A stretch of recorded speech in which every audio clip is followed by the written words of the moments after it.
क्या सच्चा प्यार हर परीक्षा को पार कर सकता है? चलिए आज एक ऐसी ही कहानी में गोता लगाते हैं जिसका नाम है सच्चे प्रेम की कठोर परीक्षा, जहां प्यार, जादू और धोखे की हर सीमा को परखा जाएगा। कहानी की शुरुआत ही होती है एक ऐसी चेतावनी से जो रोंगटे खड़े कर दे। सुप्रिया अपनी दोस्त से कहती है, तुम बस उससे दूर रहना अगर तुम्हें जिंदा रहना है तो। वो सूरज नाम के एक लड़के की बात कर रही है। मतलब किसी को एक लड़के से इतना खौफ क्यों होगा?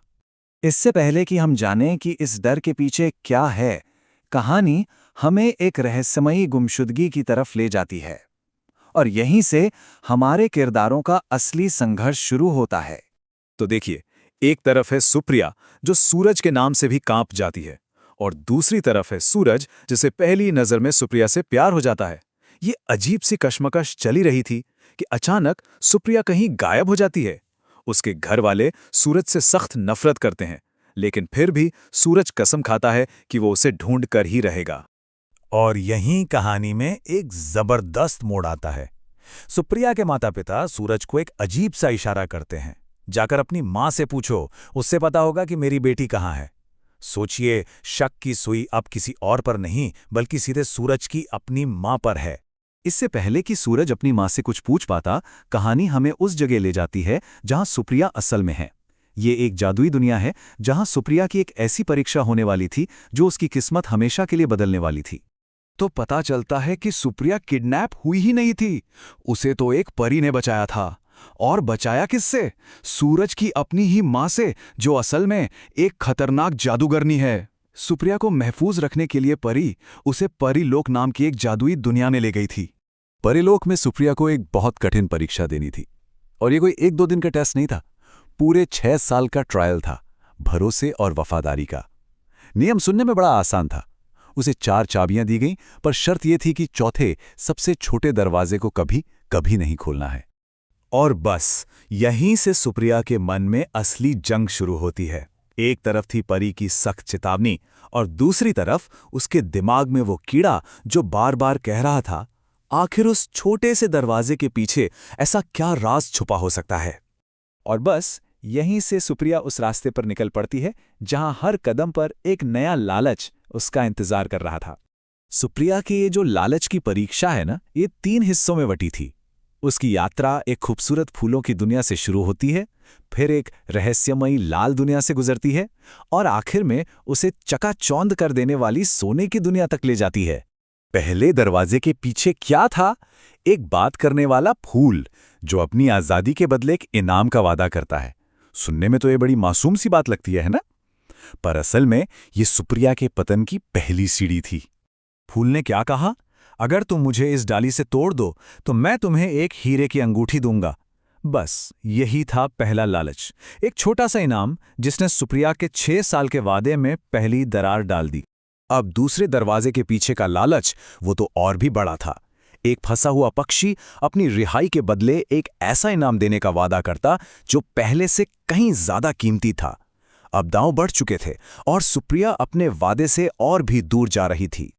यह प्रस्ताव सिर्फ दौलत का नहीं बल्कि ताकत का था। सोचिए, पक्षी क्या कहता है, मुझे आजाद करो और मैं तुम्हें एक सुंदर ताज दूंगा। तुम इंसानों की दुनिया की रानी बन जाओगी। अब बताइए, रानी बनने का लालच कौन खुद को रोक पाता है? तीसरी परीक्षा में एक सोने की मूर्तियों से बेहिसाब दौलत का वादा करती है। सुप्रिया उसे भी आजाद करती है और उसे सोना ही सोना मिलता है। अब देखिए, कमाल की बात यह है कि हर बार नियम तोड़ने पर उसे इनाम मिल रहा था। इससे उसे क्या लगा कि वो कुछ गलत नहीं कर रही बल्कि बेचारों की मदद कर रही है। और इसी गलतफहमी में, इसी लालच में वो अपनी जिंदगी की सबसे बड़ी गलती करने वाली थी। उसने फैसला कर लिया कि वो उस फॉरबिडन दरवाजे को भी खोलेगी। और इस एक गलती का अंजाम बहुत भयानक था। चौथा दरवाजा खुलते ही सामने था नर्क का द्वार। इससे पहले कि वो कुछ समझ पाती, एक काली परछाई ने उस पर हमला किया। उसके सारे खजाने पल भर में गायब और उसे परलोक से बाहर फेंक दिया गया। बस 6 साल की परीक्षा एक पल में खत्म। सुप्रिया की हार के साथ ही कहानी वापस इंसानों की दुनिया में लौटती है, जहां असली विलन यानी सूरज की मां अपना आखिरी दांव खेलने के लिए तैयार थी। 2 साल बीत गए, सुप्रिया धरती पर अकेली, तभी सूरज उसे ढूंढ निकालता है, अपने प्यार का इजहार करता है। लेकिन कहानी का सबसे बड़ा शौक तो तब लगता है जब सूरज की माँ, जो सुप्रिया से इतनी नफरत करती थी, शादी के लिए हाँ कह देती है। क्या ये सच में एक हैप्पी एंडिंग थी या किसी बड़े तूफान से पहले की खामोशी? ये सब एक जाल था। उसी रात जब सुप्रिया सो रही थी, उस पर काला जादू होता है और उसके शरीर से काला धुआं निकलने लगता है। माँ का असली भयानक चेहरा अब सबके सामने था। और फिर सूरज के सामने उसकी माँ अपना सबसे घिनौना राज उगल देती है। वो कहती है, उसके बड़े भाई को भी मैंने ही मारा था और मैं उसे तेरी जिंदगी का हिस्सा कभी नहीं बनने दूंगी। मतलब ये सिर्फ नफरत नहीं थी, ये तो सालों से चला आ रहा एक खूनी खेल था। और बस अब वक्त आ गया था फाइनल शोडाउन का। एक तरफ थी माँ की नफरत और उसका काला जादू, और दूसरी तरफ सूरज और सुप्रिया का प्यार। फाइनल क्लैश तो उम्मीद से भी ज्यादा जबरदस्त था। सूरज अपनी माँ के सामने खड़ा होता है और खुलासा करता है कि उसके पास भी जादुई शक्तियां हैं।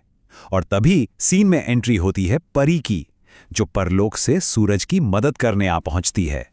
दोनों की मिलीजुली ताकत के आगे वो जादूगरनी टिक नहीं पाती और उसका अंजाम क्या होता है? उसे उसी नर्क के दरवाजे में धकेल दिया जाता है जिसे कभी सुप्रिया ने खोला था। और इस तरह बुराई का अंत होता है और सूरज सुप्रिया हमेशा के लिए एक हो जाते हैं। तो ये कहानी हमें एक बहुत गहरे सवाल के साथ छोड़ जाती है। आखिर प्यार की असली परीक्षा क्या है? कोई बाहरी दुश्मन जैसे सूरज की माँ, या फिर हमारी अपनी अंदरूनी कमजोरी जैसा सुप्रिया का लालच था?